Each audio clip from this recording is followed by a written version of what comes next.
अस्सलामुअलैकुम नाज़रीन, आप देख रहे हैं उर्दू राइट्स चैनल और मैं हूं मोहम्मद खुजाम आशिक। नाज़रीन, वीडियो शुरू करने से पहले मैं आपसे गुजारिश करूंगा कि अगर अभी तक आपने हमारा चैनल सब्सक्राइब नहीं किया है तो जल्दी से इसे सब्सक्राइब कर लीजिए। तो चलते हैं नाज़रीन वीडियो की तरफ।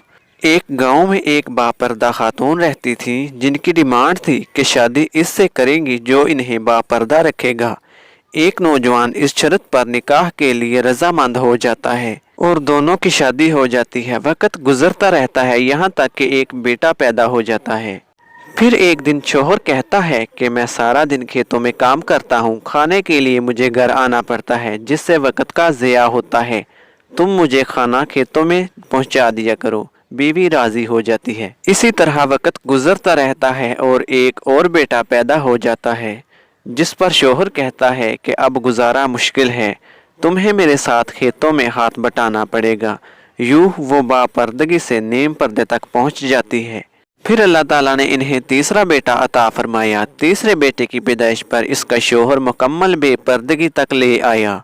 वक्त गुजरता रहता है, यहाँ तक कि औलाद जवान हो जाती है और एक दिन यूं ही बैठे बैठे शोहर हंसने लगता है। बीवी सबब पूछती है तो शोहर कहता है कि बड़ा तू पर्दा पर्दा करती थी, आखिरकार तेरा पर्दा ख़त्म हो गया। क्या फ़र्क पड़ा पर्दे और बेपर्दगी का? ज़िंदगी तो अब भी वैसे ही गुजर रही है जैसे पहले गुजरती थी। इसकी बीवी बोलती है कि तुम साथ वाले कमरे में छुप जाओ, मैं तुम्हें पर्दे और बेपर्दगी का फ़र्क समझाती हूँ। शोहर कमरे में छुप जाता है और औरत अपने बाल बखेरे रोना पीटना शुरू कर देती है। माँ का रोना पीटना सुनकर पहले बड़ा बेटा आता है और रोने का सबब पूछता है। माँ कहती है तेरे बाप ने मारा है। बेटा माँ को समझाता है कि अगर मारा है तो कोई बात नहीं, वो आपसे मोहब्बत भी तो करते हैं, आपका ख्याल रखते हैं। वो समझा बुझा कर चला जाता है। इसके जाने के बाद औरत फिर से रोने की एक्टिंग करने लगती है और मंझले बेटे को बुलाकर कहती है कि तेरे बाप ने मुझे मारा है। मंझला बेटा को गुस्सा आता है। वो बाप को बुरा भला कहते हुए माँ को समझा बुझाकर चुप करवा कर चला जाता है। आखिरकार दूसरे बेटे के जाने के बाद औरत यही ड्रामा छोटे बेटे के सामने करती है।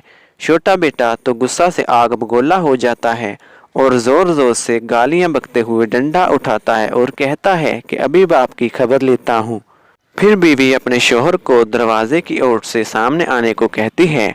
फिर औरत शोहर को पर्दे की अहमियत समझाते हुए बोलती है कि पहला बच्चा मेरे पर्दे के वक्त पैदा हुआ तो इसने तेरा पर्दा रखा, जबकि दूसरा बच्चा नेम पर्दे के ज़माने में पैदा हुआ तो इसने तेरी आधी लाज रख ली, जबकि तीसरा बच्चा जो मुकम्मल बेपर्दगी के ज़माने में पैदा हुआ वो तो मुकम्मल तौर पर तेरा इज्जत का पर्दा उतारने गया है। नाज़रीन, इस वीडियो से हमें सबक मिलता है कि पर्दा औरत का फितरी तकाजा है, खालिक की तरफ से कायदा भी है। ख़वातीनो हज़रात, एक बात ज़हन नशीन कर लेनी चाहिए कि हीरा हमेशा संभाल कर महफूज डब्बिया में रखा जाता है, क्योंकि वो एक कीमती धात है। लिहाजा खराश से बचाने के लिए इसे महफूज डब्बिया में रखा जाता है। इसी तरह गिलाफ हमेशा मुक़द्दस किताबों और कागजात पर चढ़ाया जाता है, क्योंकि इनकी अहमियत दूसरी तमाम किताबों से आला होती है। गुलाफ हमेशा मुक़द्दस मुकामात पर चढ़ाए जाते हैं, क्योंकि इन मुकामात का दर्जा दूसरे मुकामात से बेइंतहा बुलंद होता है। इसी तरह पर्दे का गिलाफ भी अल्लाह के नेक बंदों पर चढ़ाया जाता है। मुसलमान औरत कफ़ार की औरतों से बेइंतहा आला व अरफा मकाम की अहमियत रखती है, क्योंकि इसके पास ईमान की ताकत होती है और इस मुक़द्दस ईमान को मुक़द्दस पर्दे के साथ ढांप कर रखा जाता है। नाज़रीन, तमाम हज़रात को एक बात बताते चलें कि जो चीज़ें पहले ही बेपर्दा हों इनकी कीमत कोई नहीं होती। इन्हें लोग पकड़ते हैं, इस्तेमाल करते हैं और फेंक कर चले जाते हैं, लेकिन जो चीज़ें ढांप कर रखी जाती हैं इन चीज़ों की बहुत ज़्यादा कदर व अहमियत होती है। हर औरत की असल खूबसूरती पर्दा है और पर्दा सिर्फ मुक़द्दस औरतों को ही मैसर हो सकता है। नाज़रीन, बेपर्दा खातून की अहमियत ऐसी है जैसे कहीं सेल लगी हो तो उन्होंने बहुत सारी चीज़ें बखेर रखी होती हैं कि किसी भी ग्राहक को हमारी चीज़ पसंद आ जाए और वो हमसे ले जाए। हालांकि इन चीज़ों की कीमत भी बहुत कम होती है और लोग आते हैं, इन्हें छूते हैं, इधर उधर देखते हैं, हर किसी चीज़ पर नज़र दौड़ाते हैं कि हर चीज़ का मुफ्त में नज़ारा करते हैं, क्योंकि ये लोग कुछ खरीदने नहीं आए, उन्होंने सेल लगी देखी तो वो भी आ गए। کہ चलें अगर कोई चीज़ पसंद आती है तो खरीद लेते हैं वरना फ्री में टाइम पास करते हैं। जबकि पर्दादार खातून की अहमियत ये है कि जिस तरह एक बहुत बड़ी ब्रांडेड दुकान और इसमें रखी गई बहुत ज़्यादा कीमती अशिया जिनको ऊपर से पहले शॉपर के साथ डांपा गया होता है, इसके बाद कागज़ के गत्ते से, इसके बाद दोबारा फिर किसी हाई क्वालिटी शॉपर से डांपा जाता है और इस ब्रांडेड दुकान में सिर्फ वही लोग जाते हैं जिन्होंने वो चीज़ खरीदनी हो। इस दुकान में लोग सैर व तफरीह के लिए नहीं जाते और ना ही टाइम पास के लिए, चूँकि वो चीज़ें ब्रांडेड हैं, इनकी कवरिंग आला, इनके अंदर मौजूद सामान की क्वालिटी आला, जबकि सारा सामान आला क्वालिटी का होता है, इसलिए इनकी कीमत भी आला होती है और कोई भी आम बंदा इसकी तरफ देखना तो दूर इसे खरीद भी नहीं सकता।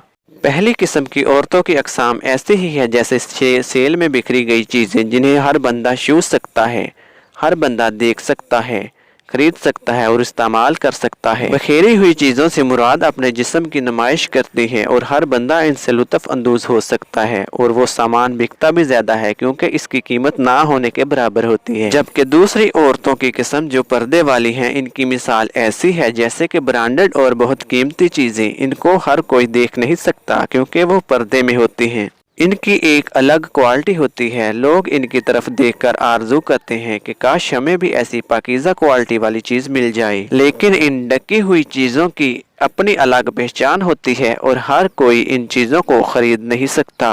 नाजरीन, अब आपको खुद फैसला करना है कि आप सेल की दुकान है या ब्रांडेड दुकान, आप कीमती हीरा हैं या लोहे की दुकान पे पड़ी मामूली सी धात। नाज़रीन, पर्दा औरत का फितरी तकाजा है और खालिक की तरफ से कायदा भी है। नाज़रीन, वीडियो पसंद आने की सूरत में इस वीडियो को लाइक और अपने दोस्तों के साथ शेयर भी कर दीजिएगा। अगर आपने अभी तक हमारा YouTube चैनल सब्सक्राइब नहीं किया है तो जल्दी से इसे सब्सक्राइब कर दीजिएगा और बेल के आइकॉन को भी दबा लीजिए ताकि हमारी आने वाली हर नई वीडियो आपको आसानी के साथ मिल जाए। तो मिलते हैं नाज़रीन और ऐसी खूबसूरत वीडियो के साथ। तब तक के लिए खुदा हाफिज़। मुझे दीजिए इजाज़त। अपना ख्याल रखिएगा। अल्लाह हाफिज़।